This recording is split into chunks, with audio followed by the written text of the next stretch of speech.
I am a drummer, and when I joined my first band in the 80s, it was a hardcore punk band. And hardcore punk is a little different than the punk we know today, like Green Day, which is finely tweezed and well played.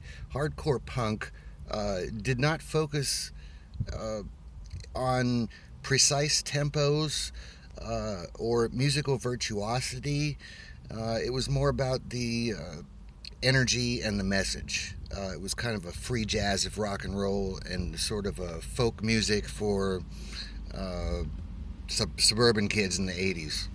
Um, and it was great. Uh, but as time went on, hardcore punk died out a little bit, and we also began to progress as a band, and we kept playing hardcore punk, and we're free and loose with the tempo. But we also became better songwriters and wrote more, pop-oriented material. Um, and it became problematic because our foundation was based in the genre where tempo was not, you could play fast and loose with the tempo. And in large part, it was my fault that the songs weren't better than they could have been.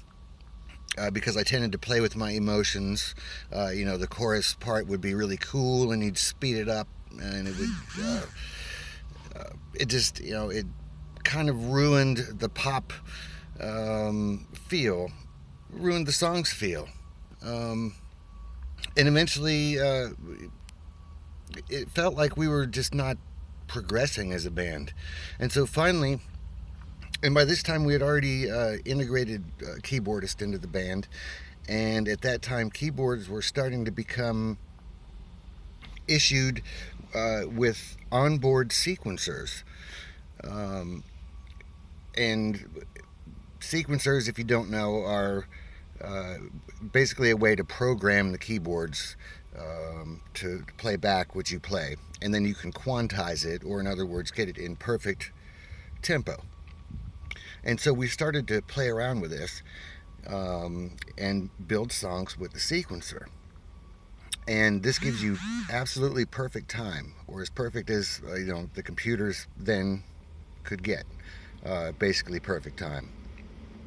And so learning how to play uh, along with perfect time was very difficult. Um, but I eventually started to get it.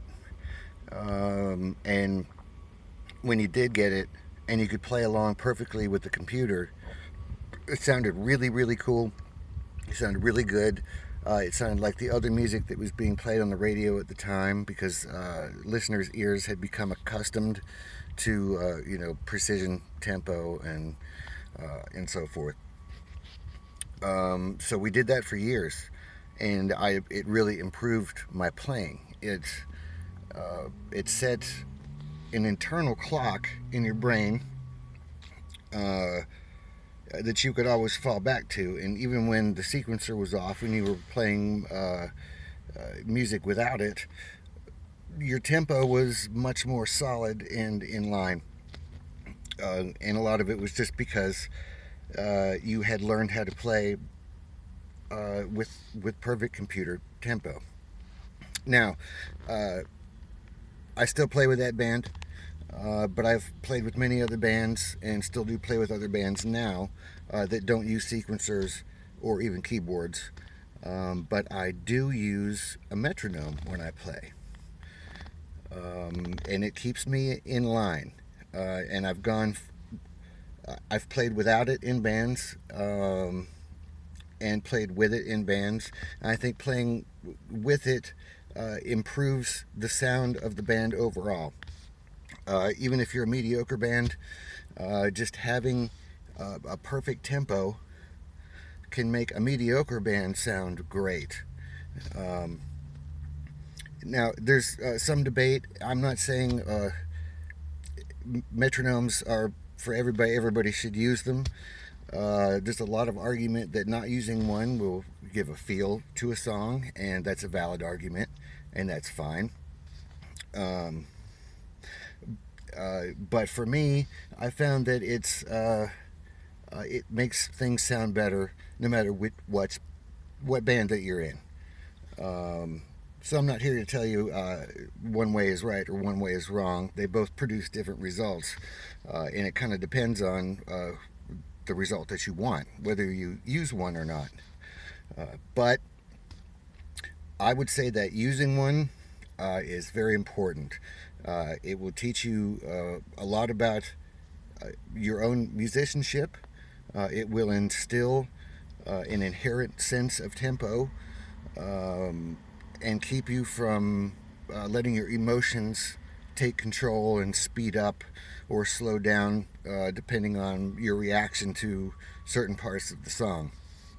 Um, and I don't think it's just for drummers either. I think it works for all instruments.